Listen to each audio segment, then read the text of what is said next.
Good morning, students. Now we are going about topic first one వచ్చేసి health centre management లో unit 3 నుంచి health centre ఆరోగ్య కేంద్రకాల నుంచి మనం ఉప కేంద్రకాల గురించి నేర్చుకున్నాం. తర్వాత పిహెచ్సి ప్రాథమిక ఆరోగ్య కేంద్రకాల గురించి నేర్చుకున్నాం. నెక్స్ట్ వన్ వచ్చేసి ఇంకా మనం చూసినట్లయితే కనుక కమ్యూనిటీ హెల్త్ సెంటర్స్ గురించి నేర్చుకున్నాం. ఈ విధంగా చేసుకున్న ఇవన్నిటి గురించి మనం ఒకదాని తర్వాత ఒకటి నేర్చుకున్నాం. వీటిలో ఉండేటువంటి స్టాఫ్ మెంబర్స్ సిబ్బందిని గురించి కూడా మనం చూసుకోవడం జరిగింది. నెక్స్ట్ టాపిక్ వచ్చేసి ఏంటి అంటే కనుక రిఫరల్ సిస్టమ్. ఈ రిఫరల్ సిస్టంలో అసలు రిఫరల్ సిస్టమ్ అంటే ఏంటి, రిఫరల్ సిస్టమ్ అనగానేమి అంటే కనుక వైద్య సేవలు మెరుగైన వైద్య సేవలను అందించడానికి కొరకు, ప్రాణాలను రక్షించడం కొరకు మనం ఏం చేస్తాము, ఒక హాస్పిటల్ నుంచి పెద్ద హాస్పిటల్కి తరలించేటటువంటి దానిని రిఫరల్ సిస్టమ్ అంటున్నారు. మళ్ళీ ఒకసారి చూసుకోండి. నేను చెప్పేది ఏంటంటే కనుక చిన్న ఆసుపత్రుల నుండి మెరుగైన వైద్య సేవలను అందించడం కొరకు, ప్రాణాలని రక్షించడం కొరకు ఒక ఆసుపత్రి నుండి అంటే చిన్న హాస్పిటల్స్ నుండి పెద్ద ఆసుపత్రులకు వైద్య సేవను అందించడానికి తరలించేటటువంటి విధానాన్ని ఏమని చెప్తున్నానండి, రిఫరల్ సిస్టమ్ అంటున్నాను. మరొకసారి చెప్తాను చూడండి. చిన్న ఆసుపత్రి నుండి మెరుగైన వైద్య సేవలను అందించడానికి కొరకు, ప్రాణాలను రక్షించడానికి కొరకు పెద్ద హాస్పిటల్కి తరలించేటటువంటి విధానాన్ని రిఫరల్ సిస్టమ్ అని నేను చెప్తున్నాను. ఈ రిఫరల్ సిస్టంలో మనకి ఏం కనబడుతుంది అంటే కనుక ఆరోగ్య కార్యకర్త అనేది మనకి కనబడుతూ ఉంటుంది. ఈ రిఫరల్ సిస్టంలో ఆరోగ్య కార్యకర్త ఎందుకు మనకు ఉపయోగపడుతుంది అంటే కనుక అసలు ఈ రిఫరల్ సిస్టంలో అందించేటటువంటి సేవలేంటి, ఒక హాస్పిటల్ నుండి వేరొక హాస్పిటల్కి తరలించేటటువంటి విధానం యొక్క ముఖ్య ఉద్దేశం ఏంటి కనుక మనం చూసినట్లయితే కనుక ఆరోగ్యాన్ని అభివృద్ధి చేయడానికి, వ్యాధులను నివారించడానికి, వ్యాధులను అరికట్టడానికి, ఆరోగ్యాన్ని కాపాడటానికి. చూడండి, ఆరోగ్యాన్ని అభివృద్ధి చేయడానికి అంటే వారికి కనుక అనారోగ్యంగా వచ్చినట్లయితే వారి యొక్క ఆరోగ్యాన్ని మెరుగుపరచడానికి పెద్ద హాస్పిటల్కి వారు తరలిస్తారంటే అభివృద్ధి అనేది జరగడం కొరకు, వ్యాధిని తనకు వచ్చేటువంటి ఏ విధమైనటువంటి అనారోగ్యమైనా సరే అది నివారించడానికి, నెక్స్ట్ వ్యాధులను ఆ యొక్క అనారోగ్యం మనం ఎందుకు అనారోగ్యాన్ని మనము ఏ వ్యాధి బారిన పడుతున్నామో అది దానికి కారణాలు తెలుసుకుని ఆ వ్యాధులు రాకుండా నివారించడానికి, తర్వాత మన యొక్క ఆరోగ్యాన్ని కాపాడటానికి ఈ రిఫరల్ సిస్టమ్ అనేది మనకి ఉపయోగపడుతుంది. రిఫరల్ సిస్టమ్ అంటే ఏం కాదు, ఒక హాస్పిటల్ నుండి వైద్య సేవలను అందించడానికి అంటే ఎలాంటి వైద్య సేవలు, మెరుగైన వైద్య సేవలు అందించడానికి తరలించినటువంటి విధానాన్ని రిఫరల్ సిస్టమ్ అని మనము చూసుకుంటున్నాం. ఈ యొక్క రిఫరల్ సిస్టమ్ యొక్క ముఖ్య ఉద్దేశం ఏంటి అంటే కనుక ఆరోగ్యాన్ని అభివృద్ధి చేయడానికి, వ్యాధులను నివారించడానికి, వ్యాధులను అరికట్టడానికి, ఆరోగ్యాన్ని కాపాడటానికి ఇది మనకి ఉపయోగపడుతూ ఉంటుంది. అదేవిధంగా మనం చూసినట్లయితే కనుక ఈ రిఫరల్ సిస్టమ్ మనకి చూసినట్లయితే ఇది ఎక్కడ కనపడుతుంది అంటే దేనితో లింక్ అయి ఉంటుంది అంటే కనుక ఈ రిఫరల్ సిస్టమ్ వచ్చేసి సబ్ సెంటర్ లో మనకి ఇది కనబడుతుంది. ఈ సబ్ సెంటర్ లో రిఫరల్ సిస్టమ్ దేనికి ఉపయోగిస్తారు అని అంటే కనుక మనందరికి ప్రీవియస్ క్లాస్ లో మనం నేర్చుకున్నాం. సబ్ సెంటర్ అనేది ప్రతి 5,000 మంది జనాభాకు ఒక సబ్ సెంటర్ ఉంటుంది అని మనం చదువుకున్నాం. పిహెచ్సి అంటే ప్రాథమిక ఆరోగ్య కేంద్రం వచ్చేసి ఎన్ని వేల మంది జనాభా ఉంటుంది, 30,000 మంది జనాభా ఉంటుంది. ఈ 30,000 మంది జనాభా కూడా ఎవరు దేంట్లో ఉంటారంటే సబ్ సెంటర్స్ ద్వారా వచ్చినటువంటి జనాభాకి ఆరోగ్య కేంద్రంలో, ప్రాథమిక ఆరోగ్య కేంద్రంలో సేవలు, మెరుగైన సేవలు అందించడం జరుగుతుంది. అంటే రిఫరల్ సిస్టమ్ వచ్చేసి సబ్ సెంటర్ నుంచి ఎక్కడికి దీన్ని మనం ట్రాన్స్ఫర్ చేస్తాం, మెరుగైన సేవలు అందించడానికి ప్రైమరీ హెల్త్ సెంటర్ అంటే ప్రాథమిక ఆరోగ్య సెంటర్ నుంచి, ఆ ప్రాథమిక ఆరోగ్య సెంటర్ లో కూడా మనకి ఒకవేళ కుదరకపోయినట్లయితే community health centre rural level అంటే గ్రామీణ ప్రాంతాల్లో ఉండేటువంటి కమ్యూనిటీ అంటే ఆ సమాజ ఆరోగ్య కేంద్రాలకు మనము పంపిస్తూ ఉంటాం. అక్కడ కనుక మనకు కుదరకపోయినట్లయితే కనుక నెక్స్ట్ డిస్ట్రిక్ట్ లెవెల్ అంటే మనకి యొక్క జిల్లాల వయసులో ఉండేటువంటి పెద్ద పెద్ద హాస్పిటల్ మనం తరలిస్తూ ఉంటాం. ఇక్కడ కూడా మనకి కుదరపోయినట్లయితే కనుక మనము రాష్ట్ర స్థాయిలో చూసిన సూపర్ స్పెషాలిటీ హాస్పిటల్స్ మనం తరలించడం అనేది జరుగుతూ ఉంటుంది అనమాట. ఇవన్నీ కూడా ఎందుకు అని అంటే కనుక మెరుగైన సేవలు అందించడానికి ఇది ఉపయోగపడుతుంది. రిఫరల్ సిస్టమ్ అంటే ఏమని చెప్పుకున్నాం, మెరుగైన సేవలు అందించడానికి ఒక హాస్పిటల్ నుండి పెద్ద హాస్పిటల్ తరలించే విధానాన్ని రిఫరల్ సిస్టమ్ అని మనం చూస్తూ ఉన్నాం. అది ఈ రిఫరల్ సిస్టమ్ యొక్క ముఖ్య ఉద్దేశం ఏంటి అంటే కనుక ఆరోగ్యాన్ని అభివృద్ధి చేయడానికి, వ్యాధులను నివారించడానికి, వ్యాధులను అరికట్టడానికి, ఆరోగ్యాన్ని కాపాడడానికి ఉపయోగపడుతుంది. ఈ రిఫరల్ సిస్టమ్ అనేది అసలు దీన్ని ఎక్కడి నుంచి ఎక్కడికి కనుక వీటిని ట్రాన్స్ఫర్ చేస్తారని చూస్తే కనుక సబ్ సెంటర్ లో ఉండేటటువంటి వాళ్ళు ప్రైమరీ హెల్త్ సెంటర్ నుంచి కమ్యూనిటీ హెల్త్ సెంటర్స్ నుంచి డిస్ట్రిక్ట్ లెవెల్లో ఉండే first referral units, district hospitals, super speciality hospitals కి పంపిస్తారు. ఇవి ఎక్కడికి తరలించినా ఎందుకు తరలిస్తూ ఉన్నాము అంటే కనుక మెరుగైన వైద్య సేవలు అందించడం కోసం, వారి యొక్క ఆరోగ్యము కాపాడటం కోసం ఈ యొక్క రిఫరల్ సిస్టమ్ అనేది ఉపయోగపడుతూ ఉంటుంది. ఈ రిఫరల్ సిస్టమ్ లో మనం చూసుకున్నాం ఎక్కడి నుంచి అక్కడికి ట్రాన్స్ఫర్ అవుతూ ఉన్నాం. ఈ యొక్క రిఫరల్ సిస్టమ్ లో మనకు ముఖ్యంగా ఎవరెవరు కనపడుతున్నారు అంటే కనుక సబ్ సెంటర్ లెవెల్లో ఇది జరుగుతూ ఉంటుంది. సబ్ సెంటర్ ప్రతి 5,000 మంది జనాభాకు ఒక సబ్ సెంటర్ అనేది ఉంటుంది. అంటే గ్రామీణ ప్రాంతాల్లో పట్టణము ప్రాథమిక ఆరోగ్య కేంద్రం పరిధిలో ఉండేటువంటి ప్రతి ఒక్క గ్రామాల్లో ప్రతి 5,000 మంది జనాభాకు ఒక సబ్ సెంటర్ అనేది ఉంటుంది. ఈ సబ్ సెంటర్ లో ఎంతమంది మెంబర్స్ ఉంటారు అంటే కనుక మనం చూసినట్లయితే కనుక నలుగురు వ్యక్తులు మనకి కనబడుతూ ఉంటారు. ఎవరెవరు అంటే కనుక సబ్ సెంటర్స్ లో కనుక మనం చూసినట్లయితే కనుక ప్రతి 5,000 మంది జనాభాకు ఒక సబ్ సెంటర్ ఉంటుంది. దాంట్లో ఫీమేల్ నర్సు అంటే ఆరోగ్య కార్యకర్త మనకు కనబడతాడు. తర్వాత మనకి ఇంకా మనం చూసినట్లయితే కనుక ఆరోగ్యకర్త, లోకల్ దాయిస్ లేదా టీబీఏ ట్రైన్డ్ బర్త్ అటెండెంట్స్ కూడా అంటారు వీళ్ళని.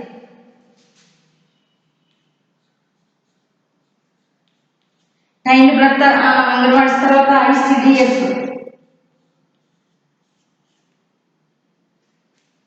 వీళ్ళు కనుక మనం చూసినట్లయితే కనుక ఈ ఫీమేల్ నర్స్ వచ్చేసి వీళ్ళందరూ కూడా ఈ ఫీమేల్ నర్స్ యొక్క ఆధీనంలో ఉంటారు. ప్రతి 5,000 మంది జనాభాకు ఇవి ఏం చేయాలి అంటే కనుక యూనిట్స్ వైజ్ గా డివైడ్ చేసుకుని ఒక్కొక్క ప్రాంతంలో 5,000 మంది జనాభాను ఒకేసారి ఆమె చూడలేదు కాబట్టి ఏం చేయాలి అంటే కనుక యూనిట్స్ వైజ్ ఆమె డివైడ్ చేసుకోవాలి. ఒక గ్రామంలో 5,000 మంది జనాభా కనుక ఉన్నట్లయితే కనుక పర్టికులర్ గా ఫస్ట్ రోజు ఒక ప్రాంతం నుండి వేరొక ప్రాంతానికంటే ఒక 100 కుటుంబాలు లేకపోతే 1000 కుటుంబాలు మనం చూసుకోవాలి. నెక్స్ట్ వచ్చేసి అలాగా లేకపోతే రోజుకి 500 కుటుంబాలు లేకపోతే రోజుకి 100 కుటుంబాల కొరకు మనం చూసినట్లయితే కనుక మనము లేకపోతే రోజుకి 200 కుటుంబాలని ఆమె ఏం చేయాలంటే home visiting, door to door survey చేయాలి. డోర్ టు డోర్ సర్వే చేసి ప్రతి 5,000 మంది జనాభాకి ఆరోగ్య కార్యకర్త ఉంటుంది కాబట్టి వారికి తల్లులు ఎంతమంది ఉన్నారు, పిల్లలు ఎంతమంది ఉన్నారు, 5 సంవత్సరాల పిల్లలు ఎంతమంది ఉన్నారు, వారికి ఇమ్యునైజేషన్ టీకాలు ఏమేమి టీకాలు వారికి వేస్తాం, ఇంకా ఏమేమి టీకాలు వారికి వేయాలి, గర్భిణీ స్త్రీలు ఎంతమంది ఉన్నారు, పాలిచ్చే తల్లులు ఎంతమంది ఉన్నారు, అనారోగ్యానికి ఎందుకు ఈ యొక్క ప్రాంతంలో ఉండే పర్టికులర్ గా ఈ యొక్క ప్రాంతంలో ఉండేటువంటి ప్రజలకు ఎందుకు అనారోగ్యానికి పదే పదే ఆ యొక్క సిక్నెస్ అవుతూ ఉన్నారు, దానికి గల కారణం ఏంటి అని ఆమె పర్టికులర్ గా కాజెస్ తెలుసుకుని దాని నివారణ చర్యలు చేపట్టడానికి 5,000 మంది జనాభాకు ఒక ఫీమేల్ నర్స్ అనేది ఆరోగ్య కార్యకర్త ఉండటం అనేది జరుగుతూ ఉంటుంది. అంటే ఈమె కూడా ఈ యొక్క ఆరోగ్యకర్త చేయవలసిన పనులేంటి, వ్యాధులు నివారించడానికి, వ్యాధులను అరికట్టడానికి, ఆరోగ్యాన్ని కాపాడటానికి, ఆరోగ్యాన్ని అభివృద్ధి చేయడానికి, అంటువ్యాధులు నివారించడానికి, ఇమ్యునైజేషన్ టీకాలు ఇవ్వడానికి, మాతా శిశు సంరక్షణ క్లినిక్స్ పెట్టడానికి, ఇవన్నిటికి కూడా మెరుగైన వైద్య సేవలు అందించడానికి ఈమె ఉపయోగపడుతూ ఉంటుంది అనమాట అండి. నెక్స్ట్ మనం చూసినట్లయితే కనుక నెక్స్ట్ వచ్చేసి మనకి హెల్త్ వర్కర్ కనబడుతుంది, ఆరోగ్య కార్యకర్త అనేది మనకు కనబడుతుంది 5,000 మంది జనాభాకు. నెక్స్ట్ వచ్చేసి లోకల్ దాయ వచ్చేసి ఏం చేస్తుందంటే ఇంకొక కిట్ ఇస్తారు, డెలివరీ కిట్, డిడిడి కిట్ అంటారు. డెలివరీ కిట్ అనేది మనకి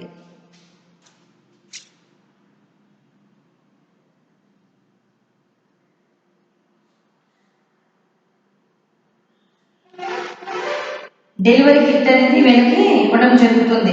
ఎందుకంటే దీంట్లో అన్నింటిలో కూడా మెడిసిన్స్ అనేవి ఆమెకు అందుబాటులో ఉండటానికి. ఈ దాయన్స్ ఏం చేస్తారంటే మనతో 1,000 మంది జనాభాకు ఈ దాయన్స్ అనేవి ఉండరు. వీళ్ళు ఏం చేస్తారు అంటే కనుక వాళ్ళకు వచ్చేటటువంటి డెలివరీ కేసులను తీసుకురావడం, ఆరోగ్య సేవలు అందించడానికి వారికి తెలియచేయడము, వారికి ఆరోగ్య విధానాల గురించి చెప్పడం, ప్రోత్సహించడం అనేది జరుగుతుంది. మనం ఇంకా చూసినట్లయితే కనుక దీంట్లో కనుక మనం ఇంకా ముందుకు వెళ్ళినట్లయితే కనుక మనకి ఏం కనబడుతుంది అంటే కనుక అంగన్వాడీ కార్యకర్తలు కనబడుతున్నారు, ఆశా వర్కర్స్ మనకి కనబడుతూ ఉన్నారు.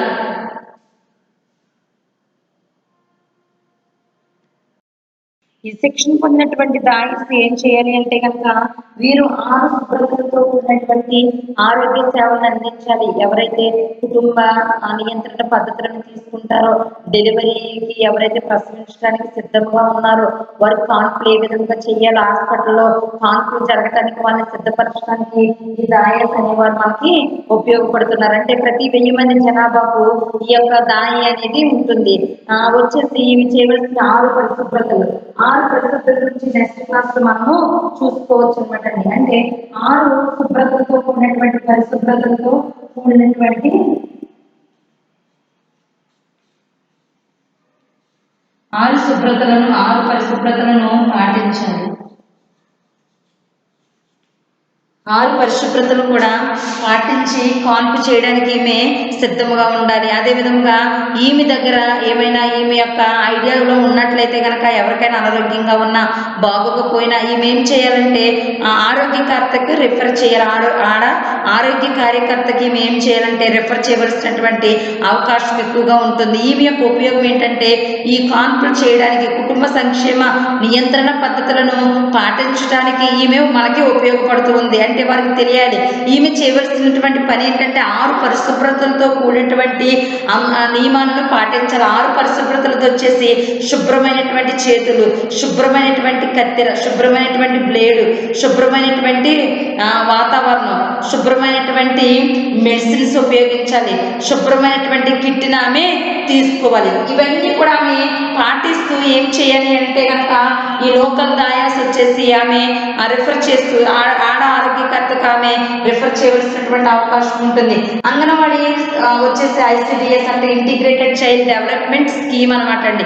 ఈ యొక్క ఇంటిగ్రేటెడ్ చైల్డ్ డెవలప్మెంట్ స్కీమ్ లో ఉండేటువంటి ఈమె 1000 మంది జనాభాకు ఒక అంగన్వాడీ సెంటర్ అనేది మనకి ఉంటుందంటే 1000 మంది జనాభాకు ఒక అంగన్వాడీ కార్యకర్త ఉంటుంది. కాబట్టి ఈ అంగన్వాడీ కార్యకర్త యొక్క ముఖ్య ఉద్దేశాలు ఏంటి? పిల్లల యొక్క ఆరోగ్యాన్ని కాపాడటం కొరకు, తర్వాత పిల్లలకు ఇమ్యునైజేషన్ టీకాల గురించి తెలియచేయడం కొరకు, తర్వాత తల్లుల యొక్క బాలింతలు, తర్వాత పాలిచ్చేటటువంటి తల్లులు, తర్వాత గర్భిణీ స్త్రీలకు కలిగినటువంటి అనారోగ్య సమస్యలను తెలుసుకుని వారికి ఆరోగ్యం గురించి తెలియచేయడానికి, అదేవిధంగా ఆరోగ్య కార్యకర్తకు రిఫర్ చేయడానికి కూడా ఈమె యొక్క ముఖ్య ఉద్దేశం అనమాట. అంటే వీరిని ప్రతి 1000 మంది జనాభాకు ఈ అంగన్వాడీ కార్యకర్త అనేది ఉంటుంది. పిల్లలకి పోషకాహారాన్ని అందించడానికి, ఇమ్యునైజేషన్ టీకాలు ఇవ్వడానికి, పిల్లల యొక్క ఆరోగ్యాన్ని కాపాడటానికి, మానసిక వికాసాన్ని వారు పెంపొందించడానికి ఈ యొక్క అంగన్వాడీ కార్యకర్తలు ఎవరి పరిధిలో మనకు ఉంటున్నారంటే ఇంటిగ్రేటెడ్ చైల్డ్ డెవలప్మెంట్ స్కీమ్ యొక్క పరిధిలో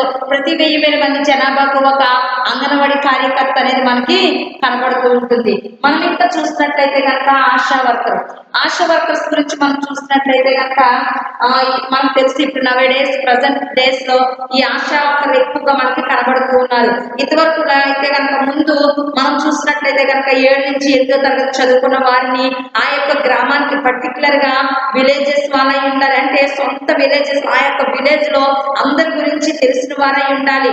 ఆ యొక్క అటువంటి వ్యక్తులను తీసుకుని వారికి ట్రైనింగ్ ఇచ్చి వారికి ఏం చేస్తున్నారంటే ప్రతి 1000 మంది జనాభాకు ఒక ఆశా వర్కర్ ఉండటం అనేది మనము చూస్తూ ఉన్నాం. ఈ ఆశా వర్కర్ యొక్క ఉపయోగాలు కూడా ఉద్దేశం ఏంటి? ఈ ఆశా వర్కర్ చేయవలసిన పని ఏంటి అంటే కనుక వ్యాధులు నివారించడానికి, అరికట్టడానికి, ఇమ్యునైజేషన్ టీకాల గురించి, ఎవరైతే ఎక్కువగా డెలివరీ అయ్యేటటువంటి వారు ఉంటారో ఆ డెలివరీ అయ్యేటటువంటి వాళ్ళని హాస్పిటల్ నుంచి, సబ్ సెంటర్స్ నుంచి PHC నుంచి CHCకి తరలించేటటువంటి నేపథ్యంలో వారి పక్కనే ఉండి వారికి కావలసినటువంటి ఆరోగ్య సేవలు అందించడానికి ఆశా వర్కర్ అనేవారు మనకి ఉపయోగపడుతూ ఉంటున్నారు. ఈ ఆశా వర్కర్లు మనకి ఎందుకంటే వీరిని కూడా ప్రతి 1000 మంది జనాభాకు ఒక ఆశా వర్కర్ అనేది మనము చూస్తూ ఉంటున్నాం. ఈ ఆశా వర్కర్ మనకి ఎందుకు మనకు ఉపయోగపడుతున్నారు అంటే కనుక వ్యాధి నిరోధక టీకాలను అందించడానికి, డెలివరీ చేయించుకోవడానికి, ట్యూబెక్టమీ టైంలో వారిని దగ్గరుండి హాస్పిటల్స్ తీసుకెళ్ళడానికి వీళ్ళు మనకు ఉపయోగపడుతున్నారు. ఇప్పుడు కనుక రిఫరల్ సిస్టమ్ మనము చూసినట్లయితే కనుక రిఫరల్ సిస్టమ్ అంటే ఏమని చెప్పాను? రిఫరల్ సిస్టమ్ అనగా ఒక హాస్పిటల్ అంటే చిన్న హాస్పిటల్ నుండి మెరుగైన వైద్య సేవలు అందించడానికి పెద్ద హాస్పిటల్కి తరలించడాన్ని రిఫరల్ సిస్టమ్ అని మనం నేర్చుకున్నాం. ఈ రిఫరల్ సిస్టమ్ యొక్క ముఖ్య ఉద్దేశాలు ఏంటని చెప్పుకున్నాం మనం? ఆరోగ్యాన్ని అభివృద్ధి చేయడానికి, వ్యాధులను నివారించడానికి, వ్యాధులను అరికట్టడానికి, ఆరోగ్యాన్ని కాపాడటానికి మనము ఈ యొక్క 4 ముఖ్య ఉద్దేశాలను కలిగి రిఫరల్ సిస్టమ్ అనేది మనకి ఉపయోగపడుతుంది. అంటే మెరుగైన వైద్య సేవలు అందించడానికి ఒక హాస్పిటల్ నుంచి వేరొక హాస్పిటల్, పెద్ద హాస్పిటల్ తరలించడాన్ని మనం అనుకుంటూ ఉంటున్నాం. దీంట్లో మనం చూసినట్లయితే కనుక ఈ రిఫరల్ సిస్టమ్ మనకి దేని యొక్క పరిధిలో మనకి కనబడుతుంది అంటే సబ్ సెంటర్ యొక్క పరిధిలో ఇది మనకు కనబడుతుంది. ఈ సబ్ సెంటర్ గురించి మనం చూసినట్లయితే కనుక మనం చెప్పాం కదండి, సబ్ సెంటర్ అంటే దేనికి ఉపయోగపడుతుంది. అసలు సబ్ సెంటర్ అనగానే ఏమని చెప్పాం, మారుమూల పల్లె ప్రాంతాల్లో ఉండేటువంటి ప్రజలకు సేవలను అందించేటటువంటి కేంద్రాలని మనం ఏమని చెప్పుకున్నామండి, మనము ఉప కేంద్రాలని మనం పిలుస్తూ ఉన్నాం. ఈ ఉప కేంద్రాలు ప్రతి 5,000 మంది జనాభాకి ఇది ఒకటి ఉప కేంద్రం అనేది ఉంటుంది. ఈ ఉప కేంద్రం యొక్క పరిధిలో ఎవరెవరు ఉంటారంటే ఆడ ఆరోగ్య కార్యకర్త, ఫీమేల్ నర్స్, నెక్స్ట్ వచ్చేసి మనకు ఎవరు కనపడుతున్నారంటే హెల్త్ వర్కర్స్ కనపడుతున్నారు, హెల్త్ సూపర్వైజర్స్ కనపడుతున్నారు, తర్వాత దాయిస్ కనపడుతున్నారు, మనకు వచ్చేసి అంగన్వాడీ వర్కర్, అంగన్వాడీ కార్యకర్త కనపడుతుంది, ఆశా వర్కర్ కూడా మనకి కనపడుతున్నారు. వీళ్ళందరికీ కూడా ఎంతమంది జనాభా కనుక మనం చూసినట్లయితే కనుక మనకి అంగన్వాడీ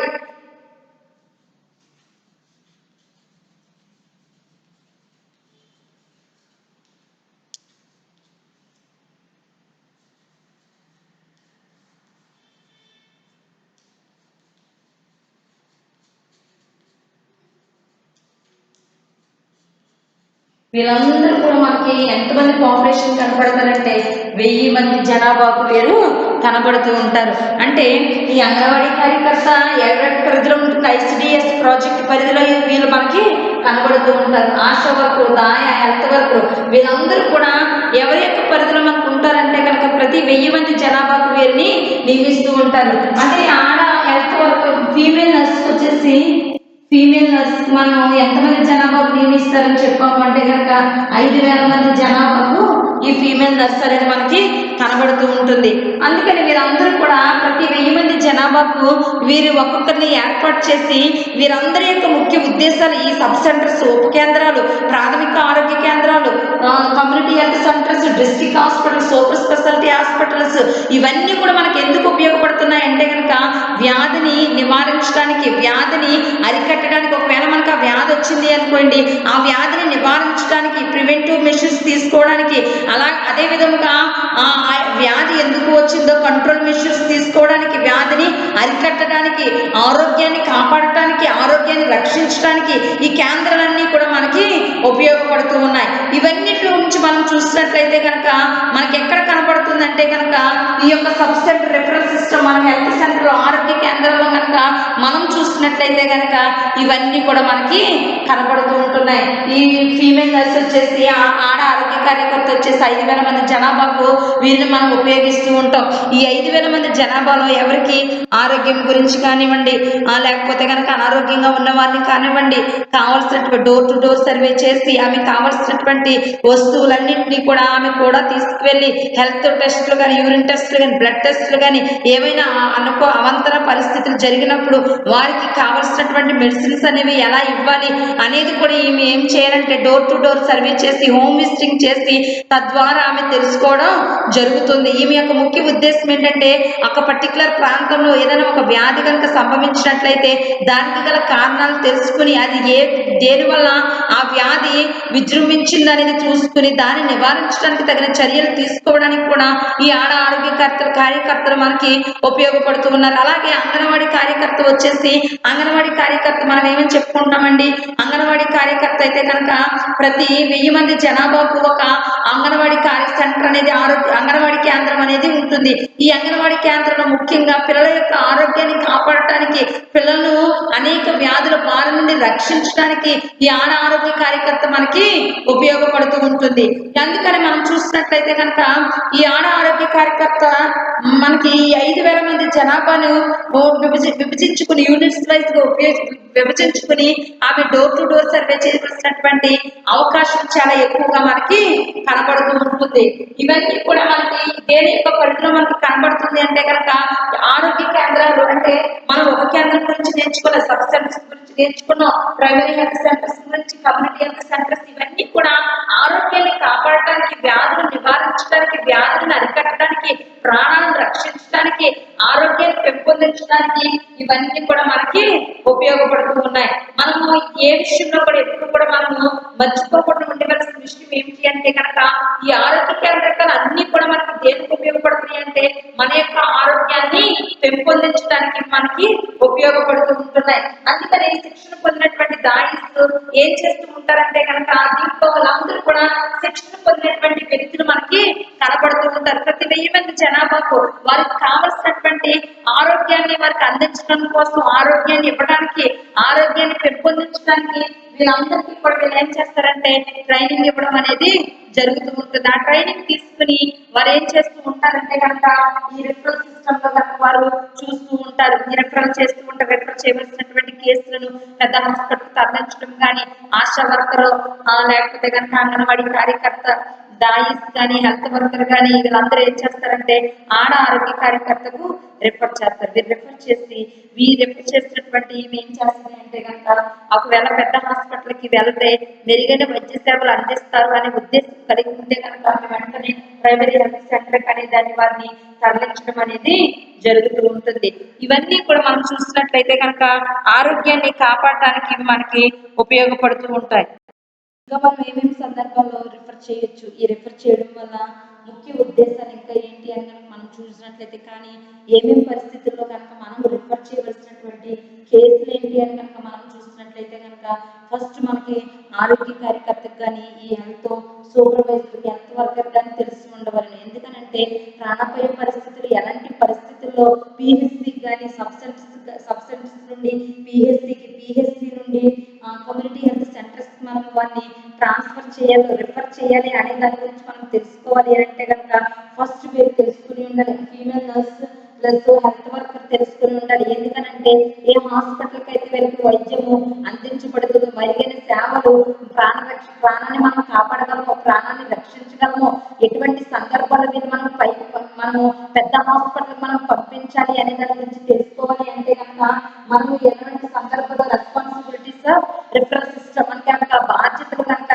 ఏమేమి సందర్భాల్లో మనకి బాధ్యతని కలిగి ఉండాలి అంటే కనుక ఫస్ట్ మనం చూసినట్లయితే కనుక ప్రసవ సమయంలో కానీ, ప్రసవానంతర సమయంలో కానీ, ప్రసవించే సమయంలో కానీ మనము కనుక రిఫర్ చేయవలసినటువంటి కేసులు కనుక మనం చూసినట్లయితే కనుక ఫస్ట్ కనుక మనం చూసినట్లయితే కనుక ప్రసవ సమయంలో ఎక్కువ కాన్పులైన వారిలో అంటే ఎక్కువగా కాన్పులైనటువంటి వారిలో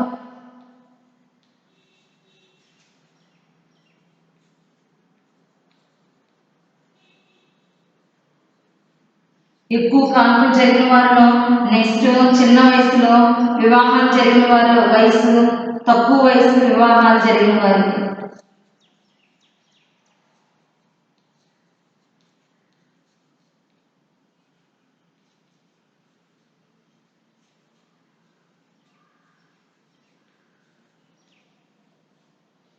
ఎక్కువగా కాన్పులైన వారిలో అంటే 2-3 సార్లు ఎక్కువగా మంది పిల్లలు ఉన్నప్పుడు 2-3 సార్లు కాన్పులైన వారిని వెంటనే మనం ఏం చేయాలి అంటే కనుక మనము రిఫర్ చేయవలసినటువంటి అవకాశం ఎక్కువగా ఉంటుంది. తర్వాత తక్కువ వయసు ఉన్న వారు అంటే చిన్న వయసులో ఎర్లీ మ్యారేజెస్ అంటే చిన్న వయసులో వివాహాలు జరిగినట్లయితే కనుక వారి గర్భము ధరించినట్లయితే కనుక అటువంటి వారిని ఎక్కడికి మనం పంపించాలో అటువంటి వారిని ఏటువంటి పరిస్థితుల్లో మనము వారిని హాస్పిటల్స్ తీసుకువెళ్ళాలి అనే దాని గురించి మనము తెలుసుకుని ఉండాలి. తర్వాత గర్భధారణ అబోర్షన్స్ జరిగిన వారిని, తర్వాత కాన్పుకి దూరంగా ఉన్న వారికి, ఎక్కువ వయసు వారికి అంటే 45 సంవత్సరాలు 35 సంవత్సరాలు దాటిన నుంచి 45 సంవత్సరాల లోపు వారు గర్భం ధరించినట్లయితే కనుక అటువంటి వారిని మనము రిఫర్ ఎందుకు చేయాలి అనే దాని గురించి మనము తెలుసుకుని ఉండాలి. ఇవన్నీ కూడా మనం ఇవన్నిటిని కూడా రిఫరల్ చేయవలసినటువంటి అవకాశం ఎక్కువగా మనకి ఉంటుందన్నమాట అండి. చూసుకోండి, మనం కనుక చూసినట్లయితే కనుక రిఫరల్ సిస్టమ్ మనం చూసినట్లయితే కనుక ప్రతి రిఫరల్ సిస్టమ్ అంటే ఏమని చెప్పానండి, మనకి వైద్య సేవలు, మెరుగైన వైద్య సేవలు అందించడం కొరకు, మెరుగైన వైద్య సేవలను ప్రాణ రక్షించడానికి పెద్ద హాస్పిటల్కి తరలించే విధానాన్ని రిఫరల్ సిస్టమ్ అని మనము చూసుకున్నాం. ఈ రిఫర్ చేయవలసినటువంటి కేసులు ఏంటి అంటే కనుక రిఫర్ చేయవలసినటువంటి కేసులు ఎలాంటి సమయంలో మనం రిఫర్ చేయొచ్చు అంటే కనుక గర్భధారణ జరిగినప్పుడు, ఎక్కువ కాన్పులైన వారు, చిన్న వయసులో వివాహాలు జరిగిన వారిలో మనము కంటిన్యూషన్ క్లాస్లో మనం నెక్స్ట్ టాపిక్లో మనము అది చార్ట్ పాత్ వైస్ మనము నేర్చుకోవచ్చు. మనం ఇప్పుడు చూసినట్లయితే కనుక రిఫరల్ సిస్టమ్ అనగా నేర్చుకున్నాం. రిఫర్ చేయవలసినటువంటి పరిస్థితులు ఏంటి, అసలు ఈ రిఫరల్ సిస్టమ్ యొక్క ముఖ్య ఉద్దేశాలు ఏంటి అంటే కనుక ఆరోగ్యాన్ని అభివృద్ధి చేయడానికి, వ్యాధులు నివారించడానికి, ఆరోగ్యాన్ని కాపాడడానికి మనం నేర్చుకున్నాం. తర్వాత వచ్చేసి దీంట్లో మనకి ఎంతమంది సిబ్బంది మనకు కనబడుతున్నారంటే కనుక ప్రతి 5,000 మంది జనాభా ఒక సబ్ సెంటర్ ఉన్నట్లయితే కనుక ఈ 5,000 మంది జనాభాలో ఆడ ఆరోగ్య కార్యకర్త మనకు కనబడుతుంది. ఈమె ప్రభుత్వం శిక్షణ పొందినటువంటి సంస్థల్లో ఈమె 18 నెలల శిక్షణ పొందినదై ఉండవలసినటువంటి అవకాశం ఎక్కువ ఉంటుంది. ఈమె వ్యాధులు నివారించడానికి, ఆరోగ్యాన్ని కాపాడటానికి, టీకాలు ఇప్పించడానికి, ప్రసవ సమయంలో ఆమె దగ్గరుండి నార్మల్ డెలివరీస్ అవ్వడానికి ప్రోత్సహించడానికి ఆమె మనకి ఉపయోగపడుతుంది. తర్వాత ఈమె ఏం చేయవలసి వచ్చిందంటే కనుక మనం చూసుకున్నట్లయితే కనుక ఈమె డోర్ టు డోర్ సర్వీస్ చేయాలి. యూనిట్స్ వైజ్ గా విభజించుకుని ఒకేసారి 5,000 మంది జనాభాను ఆమె చూసుకోలేదు కాబట్టి ఒకరోజు ఒక ఏరియాకి ఆమె వెళ్ళి ఆరోగ్య పరిచయం డోర్ టు డోర్ సర్వే చేయడం అనేది చాలా ముఖ్యమైనటువంటి విషయం అన్నమాట. తర్వాత మనం చూసినట్లయితే కనుక దీంట్లో మనం నలుగురు సిబ్బందిని మనం చూస్తూ ఉంటాం. ఒకటి వచ్చేసి హెల్త్ వర్కర్, తర్వాత టీబీఏ, దాయస్ గురించి మనం చూస్తూ ఉన్నాం. తర్వాత అంగన్వాడీ, ఆశా వర్కర్స్, వీళ్ళందరూ కూడా ప్రతి 1000 మంది జనాభాకి మీరు మనకి ఉపయోగపడుతూ ఉంటారు. మనకు వచ్చేసి ఆశా వర్కర్స్ వచ్చేసి 7 నుంచి 8 తరగతి చదివిన వారిని మీరు తీసుకోవడం జరుగుతుంది. ఆ యొక్క ఊరి వాళ్ళై ఉంటారు, సొంత ఊరి గ్రామస్తులై ఉండి ఆమెకు శిక్షణ ఇచ్చి ప్రభుత్వ హాస్పిటల్స్ అంటే ప్రాథమిక ఆరోగ్య కేంద్రాల్లో వీరికి శిక్షణ ఇచ్చి ఆరోగ్యాన్ని కాపాడటానికి వీరిని ఉపయోగిస్తూ ఉంటారు. అదేవిధంగా అంగన్వాడీ కార్యకర్తలు ఎవరి యొక్క ఆధీనంలో ఉంటారని చెప్పామంటే మనం ICDS ప్రాజెక్ట్ ఆధీనంలో మీరు ఉంటారు. అంటే ఇంటిగ్రేటెడ్ చైల్డ్ డెవలప్మెంట్ స్కీమ్ ఆధీనంలో ఉండి ప్రతి 1000 మంది జనాభాకు ఒక అంగన్వాడీ కేంద్రం అనేది మనకి కనబడుతుంది. దీనిలో పిల్లల యొక్క ఆరోగ్యాన్ని పెంపొందించడానికి, పోషకాహారాన్ని అందించడానికి, తల్లుల యొక్క ఆరోగ్యాన్ని కాపాడటానికి, టీకాలు ఇప్పించడానికి వీరి యొక్క ముఖ్య బాధ్యత అయినది. తర్వాత ఆయుష్ వచ్చేసి ఆరు పరిశుభ్రతతో కూడినటువంటి ఆమె ఆ నియమాలను ఆమె పాటిస్తూ కాల్పులు చేయడానికి ఆమె సంసిద్ధురాలై ఉండాలి. నెక్స్ట్ మనకు కనిపించేసి హెల్త్ వర్కర్. ఈ హెల్త్ వర్కర్ వచ్చేసి ఒక ప్రాంతం నుండి వేరొక ప్రాంతానికి తరలించేటటువంటి పరిస్థితుల్లో ఆయన ముందుగానే తెలిసి ఉండాలి. హెల్త్ వర్కర్ కి ముందుగానే తెలిసి ఉండాలి ఏంటి, ఏ హాస్పిటల్లో వైద్య సేవలు ఏ విధంగా అందిస్తూ ఉంటారో ఆ వైద్య సేవలు అందించడానికి ఆ యొక్క ప్రాంతానికి పంపించే విధంగా ఈ హెల్త్ వర్కర్ అనేది తెలుసుకునేటానికి మంచి అవకాశం అనేది మనకు కనబడుతూ ఉంటుంది. ఇంకా మనం చూసినట్లయితే కనుక ఈ యొక్క ఇవన్నిటిని కూడా నివారించడానికి మనకి ఏ విధంగా ఉపయోగపడుతుందో అదే విధంగా రిఫర్ చేయవలసినటువంటి కేసుల గురించి కనుక మనం చూసినట్లయితే కనుక మనం చేయవలసిన ఎక్కువగా కాన్పులైన వారిని, తక్కువ వయసులో వారిని, గర్భధారణ జరిగిన వారిని, తర్వాత ఎక్కువ వయసులో అంటే కనుక మనం చూసినట్లయితే కనుక లేట్ ప్రెగ్నెన్సీస్ అంటే గర్భధారణ జరగడం, గర్భిణీ రావడం ఆలస్యమైన వారిలో అటువంటి వారికి ఖచ్చితంగా మనం ఏం చేయాలి అంటే కనుక ఈ కాన్పులు ఇలాంటి సమయంలో మనం రిఫర్ చేయవలసినటువంటి ప్రాముఖ్యత ఎక్కువగా మనకి కనబడుతూ ఉంటుంది. ఈ రిఫర్ చేసినప్పుడు మనం ఈ రిఫర్ చేసినటువంటి కేసులు కనుక మనం చూసినట్లయితే కనుక నెక్స్ట్ రిఫర్ చేసినటువంటి వాళ్ళు ఏమేమి సందర్భంలో రిఫర్ చేయాలి, ఈ రికార్డ్స్ మనం ఎలా చూసుకోవాలనేది నెక్స్ట్ క్లాస్ లో మనము చూసుకోవడం జరుగుతుంది.